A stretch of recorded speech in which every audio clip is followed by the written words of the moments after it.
नमस्कार, आप सभी का बहुत बहुत स्वागत है। आप देख रहे हैं विपक्ष ऑलवेज बेदम। मैं हूं परवीन जी। पहलगाम हमले के बाद कांग्रेस ने पीएम मोदी पर निशाना साधा। सोशल मीडिया एक्स पर एक पोस्टर शेयर किया है जिसमें पीएम मोदी के सिर और हाथ पैर गायब नजर आ रहे हैं। कांग्रेस के गायब पोस्टर पर बवाल मचा है। बीजेपी ने पलटवार करते हुए कहा है कि पाकिस्तान और उसके साथी कांग्रेस को जितनी धमकी देनी है दे दो, नया भारत ना झुकेगा ना टूटेगा। आतंक का जवाब बिरयानी से नहीं गोलियों से दिया जाएगा। चौतरफा गिरे राहुल गांधी ने इस बीच कांग्रेस नेताओं को नसीहत दी है कि वो पार्टी लाइन से हटकर बयान ना दें।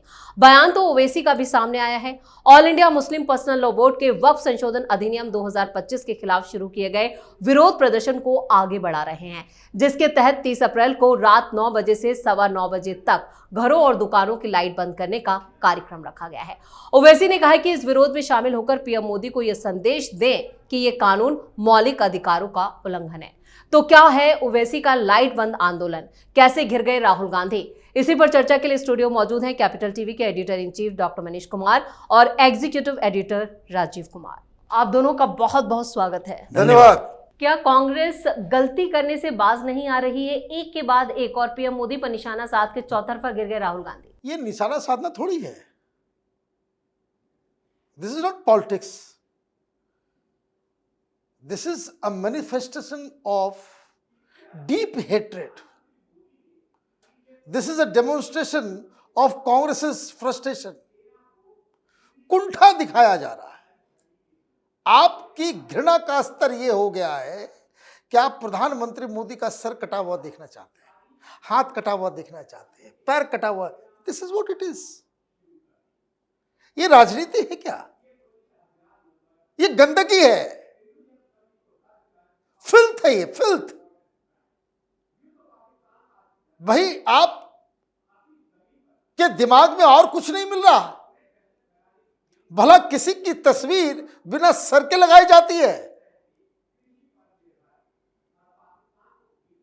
और ये राहुल गांधी कह रहा है भाई पार्टी लाइन से आगे मत बढ़ो, पार्टी लाइन मत तोड़ो। ये तो तुम्हारी पार्टी लाइन है। मोदी का सर तन से जुदा, हाथ काट दिया, पैर काट दिया। ये तो तुम्हारे पार्टी के ऑफिशियल ट्विटर हैंडल के ऊपर शेयर किया गया।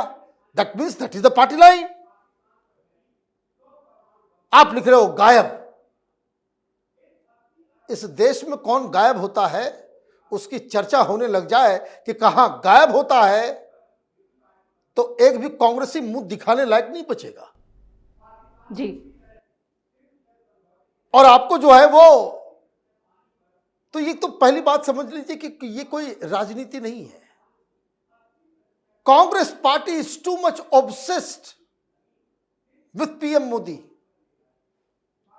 वो सिर्फ गंदी गंदी गालियां दे सकते हैं और इन सब के ऊपर सवाल खड़े करो तो उस मीडिया को गालियां देना चालू। आजकल कांग्रेसियों का फ्रस्ट्रेशन लेवल इस स्तर पे चला गया है कि जिस डिबेट में जाते हैं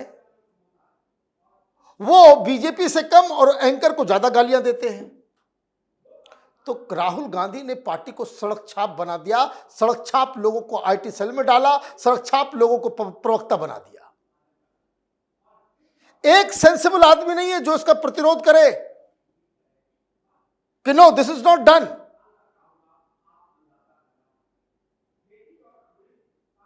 भाई इतना हाथ पैर हटा करके, काट करके फोटो शेयर अगर होने लग जाए तो राजनीति किस स्तर पर जाएगी? भारतीय जनता पार्टी ने सिर्फ विरोध किया, जवाबी कार्रवाई नहीं की। तो हिंदुस्तान की राजनीति में हम अपने नेक्स्ट जनरेशन को यही देकर के जाएंगे, मां बहन की गालियां, इस तरह की तस्वीरें। यही तुम पॉलिटिकल पौध पैदा करोगे देश के अंदर में और लोग तुमको वोट नहीं करते हैं तो कहोगे भाई ईवीएम खराब है। इसी हरकत की वजह से कांग्रेस पार्टी रसातल में चली गई है। दिस इज एब्सोल्युटली, इसके ऊपर कोई पॉलिटिकल कमेंट्री और कोई रणनीति नहीं है। शेयर फ्रस्ट्रेशन, कुंठित हो गए हैं ये लोग। इनको जाना चाहिए, पूरी की पूरी पार्टी को जो है साइकियाट्रिस्ट लोगों के पास जाना चाहिए कि कैसे इस फ्रस्ट्रेशन से बाहर निकले। बिल्कुल। आखिर कांग्रेस में चल क्या रहा है? राहुल गांधी कुछ और कहते हैं, खड़गे कुछ और कहते हैं और पार्टी के जो छुटभैया नेता हैं वो अलग अलग बयानबाजी। देखिए, सारे लोग एक ही बात कहते हैं और वो बात इनके दिमाग की उपज है जो राहुल गांधी के इर्द गिर्द चल रहे हैं। राहुल गांधी के पास अपना इतना विस्फोटक दिमाग नहीं, न शार्प बुद्धि है। राहुल गांधी के इर्द गिर्द के लोग जो शातिर राजनीति कर रहे थे और जो शातिरता उनके अंदर है, जो अलग अलग टुकड़ों में बटा हुआ हिंदुस्तान का टुकड़ा करना चाहता है, उन्हीं लोगों ने पीएम मोदी के साथ ऐसी तस्वीरें शेयर की है और उन्हीं लोगों ने सलाह दिया। मुझे तो ऐसा लगता है कि ये पीएम मोदी की तस्वीर नहीं है, ये भारत की तस्वीर है जो पीएम मोदी को दिखा रहा है। सर आपका गायब है, मतलब अभी क्या चल रहा है? कश्मीर चल रहा है। कश्मीर सर है। भारत के नक्शे को देखिए कि ये चाहता क्या है कि कश्मीर तुम्हारे हाथ से गया, ये देख लो, हमने गायब करवा दिया है। वहां विद्रोह चल रहा है, हंगामा चल रहा है, वहां जो स्थिति हालात पैदा किए गए, वो हालात में अब कश्मीर तुम्हारे पास नहीं रहेगा, गायब करवा दिया आपने। ये वही लोग हैं जो साउथ इंडिया में फिर से एक अलगाववादी प्रवृत्ति को जन्म दे रहा है। केसी वेणुगोपाल इसका अभी नायक बना हुआ है, राहुल गांधी का इर्द गिर्द रहता है। ये पीछे की तरफ पैर गायब हो गया तुम्हारा, फिर से साउथ इंडिया में आग लगाने जा रहे हैं। केरल से चलेगा, तमिलनाडु में पहले से ही स्टालिन आग लगा रहा है। हम सब जगह एक फिर से अलगाववादी मूवमेंट शुरू करेंगे। द्रविड़ प्रदेश के नाम पर, भाषा के आधार पर जो राजनीति ये लोग अभी कांग्रेस वाले कर रहे हैं। स्टालिन को कब समझाया राहुल गांधी ने कि भाई हम तो नॉर्थ साउथ हर जगह पूरे देश की राजनीति करते हैं, हम तुम्हारा पार्टनर है और तुम तमिलनाडु की राजनीति करते हो, हमारे साथ रहते हो और कहते हो तमिलनाडु हिंदी विवाद, पूरा हिंदी हार्टलैंड तुम्हारे से हट है और तुम हमारा पार्टनर बने हुए हो।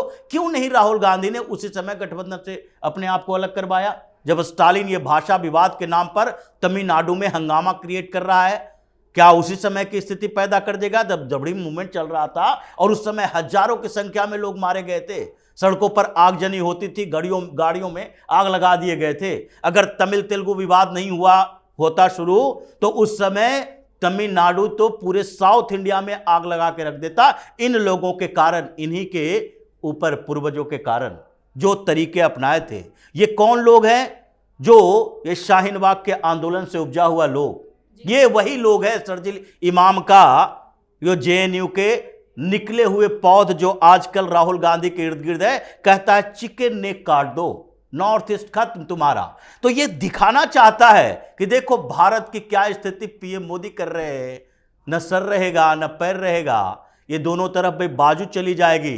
तुम बीच वाले जगह जहां भारतीय जनता पार्टी सबसे अच्छी स्थिति में, मध्य प्रदेश, उत्तर प्रदेश, बिहार, ये सारे जगह यही रह जाएगा और सब गायब होने वाला है। इन लोगों के कुत्सित मानसिकता, कुत्सित बुद्धि है जो इसी ओर इशारा कर रही है कि अब तो कांग्रेस पार्टी के उन गद्दारों को भी सजा मिलनी चाहिए जो इस तरह की अवधारणा रखता है और किसी न किसी तरह से ये क्रिएटिविटी के नाम पर उसको बाहर निकालता है। ये कांग्रेस की सबसे डर्टी पॉलिटिक्स है। इसलिए अब एक्शन तो इस पर सरकार को लेना चाहिए कि तुम ऐसी तस्वीरें अगर इंटेंशनली बनाए हो, पीएम मोदी को टारगेट करके बनाए हो, तभी भी तुम्हारे खिलाफ एक्शन होना चाहिए। और अगर ये देश को ऐसे विभाजित करने के लिए बनाए हो, तभी भी एक्शन होना चाहिए। ये राजनीति से काम नहीं चलेगा कि उसे सोशल मीडिया पर जोड़ दो और सिर्फ कहो सरतन से जुदा करने की कोशिश कर रहे हैं। ये सिर्फ इतना ही नहीं करना चाहते, ये तो हिंदुस्तान के टुकड़े करने वाले लोगों के साथ खड़े। कन्हैया कुमार अभी भी घूम रहा है। तो ऐसे लोगों के साथ घिरा हुआ राहुल गांधी विध्वंसक बन चुका है। इसलिए राहुल गांधी को माफी मांगनी चाहिए इस मुद्दे पर कि कांग्रेस के ट्विटर हैंडल से यह तस्वीर शेयर कैसे हो गई। बिल्कुल, डर्टी पॉलिटिक्स तो ओवैसी भी कर रहे हैं। जब पूरा देश पहलगाम पर प्रतिशोध की बात कर रहा है, उस बीच वक्फ को वो आगे बढ़ावा दे रहे हैं और लाइट आंदोलन का जिक्र कर रहे हैं। देखिए, उस दिन दिवाली मनेगी जी। आप अंधेरे की मांग कर रहे हो, लोग दिवाली कर देंगे। बिना सिर पैर की बातें अगर आप करोगे, अब ये हिंदुस्तान उसको बर्दाश्त करने नहीं जा रहा है। आप वक्फ कर रहे थे, आप ज्वाइंट पार्लियामेंट्री कमेटी में भी थे, पार्लियामेंट में भी आपने हिस्सा लिया, संविधान लेकर के चलते हो, तो संविधान में कानून कैसे बनेगा ये बता दो, कोई दूसरा तरीका है क्या? फिर आपने कोर्ट का भी रास्ता अपना लिया। कोर्ट ने साफ साफ कह दिया कि भाई कानून में बहुत सारी अच्छी चीजें हैं, हम कानून पे रोक नहीं लगाएंगे जी। एक दो कंफ्यूजन है उसके ऊपर हमें जानकारी दीजिए, उसके ऊपर जब बातचीत होगा तो होगा।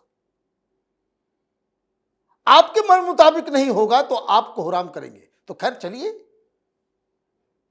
आप मुस्लिम पॉलिटिक्स करना चाह रहे हैं, मुस्लिम पॉलिटिक्स करते हैं आप, तो मुसलमानों को आप लामबंद कर रहे हैं।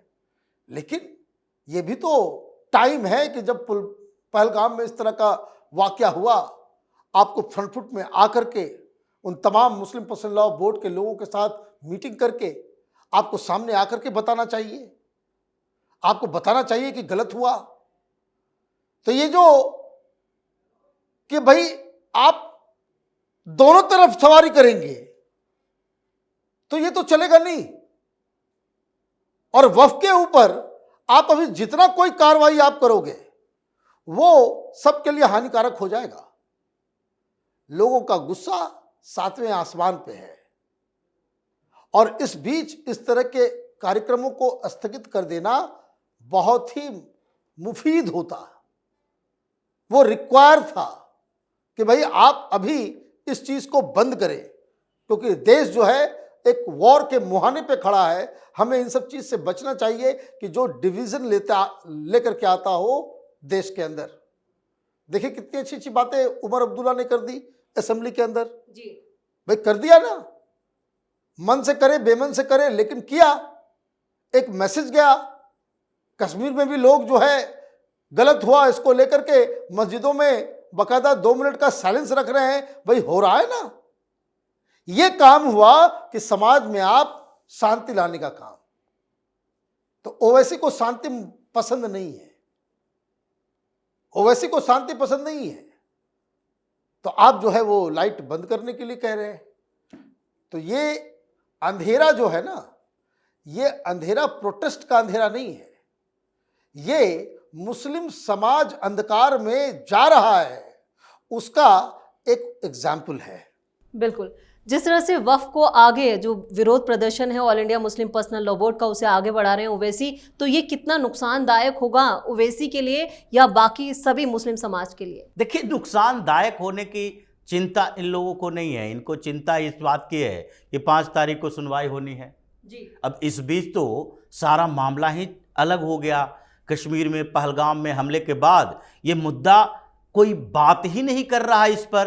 अब हम सिंपैथी कार्ड सुप्रीम कोर्ट में भी नहीं खेल सकते। इस बीच सरकार ने जवाब दे दिया, एफिडेविट ऐसा कि सुप्रीम कोर्ट के जज भी देखकर अब सोचेंगे कि भाई अंतरिम आदेश तो पारित नहीं करना चाहिए। ये कर दिए तो ये सुप्रीम कोर्ट के लिए खतरनाक हो सकता है, क्योंकि सरकार ने इंडिकेट कर दिया है कि सुप्रीम कोर्ट को भी अपने दायरे में रहना चाहिए। किसी कानून के ऊपर फैसला दो, सही है या गलत है, कानून संवैधानिक है या नहीं है। ये मत करो कि कानून का ये पहलू संवैधानिक है, वो पहलू असंवैधानिक है। तो इस पर सरकार ने बाकायदा एफिडेविट में बताया है कि एक एक जुडिशियल रिव्यू के तरीके क्या हो सकते हैं, आपका दायरा क्या है। अब इन लोगों को लग रहा है कि अभी तो मसला वक्फ बोर्ड का है ही नहीं।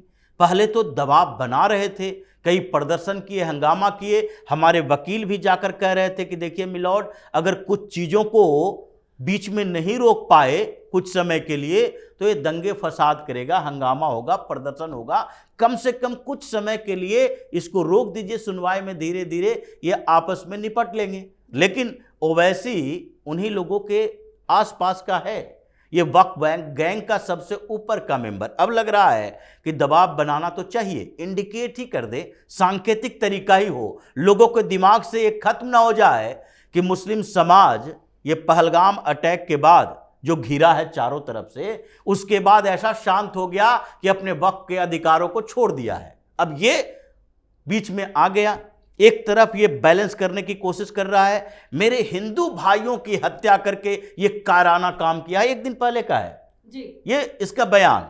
ओवैसी हिंदू भाइयों की हत्या करने की बात ये पहलगाम के लिए कर रहा है, मुर्शिदाबाद के लिए कभी किया कि मेरे हिंदू भाइयों की हत्या वहां पर करने के लिए बांग्लादेश से लोग सिर्फ आए थे, ये पश्चिम बंगाल के लोग भी थे और सारे के सारे मुस्लिम समाज का था और ये वक्त के खिलाफ ही प्रदर्शन कर रहा था।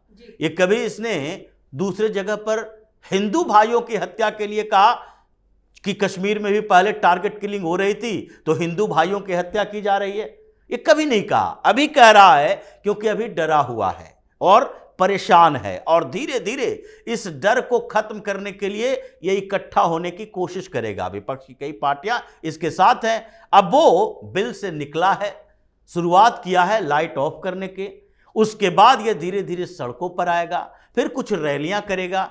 तब तक ये देख रहा है कि सेंटीमेंट थोड़ा कमजोर हो। मोदी सेंटीमेंट को कमजोर नहीं होने देंगे। जो तरीके सरकार के दिख रहे हैं कि एक के बाद एक एक्शन लिए जा रहे हैं, छोटी छोटी बड़ी बड़ी कार्रवाइयां इकट्ठा करके की जा रही है, अभी फाइनल एक्शन की तैयारी चल रही है, इसमें अभी महीनों लगेंगे।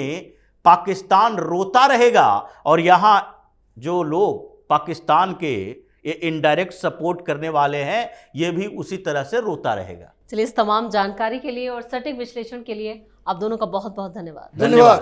पहलगाम हमले के बीच जब पूरा देश पाकिस्तान को नस्त नाबूद करने की तैयारी में बैठा है तो ओवैसी ने ऐसे वक्त में भी वक्फ कानून का नया राग छेड़ दिया है। वही कांग्रेस ने फिर से वही गलती कर दी है जो पुलवामा और उरी के वक्त की थी। पीएम मोदी के गायब पोस्टर से कांग्रेस बुरी तरह से घिर चुकी है, जिससे साफ है कि विपक्ष ऑलवेज बेदम है। इस खास शो में इतना ही। वीडियो कैसा लगा कमेंट करके अपनी राय जरूर दें। वीडियो को लाइक करें, शेयर करें और कैपिटल टीवी को सब्सक्राइब जरूर करें। धन्यवाद।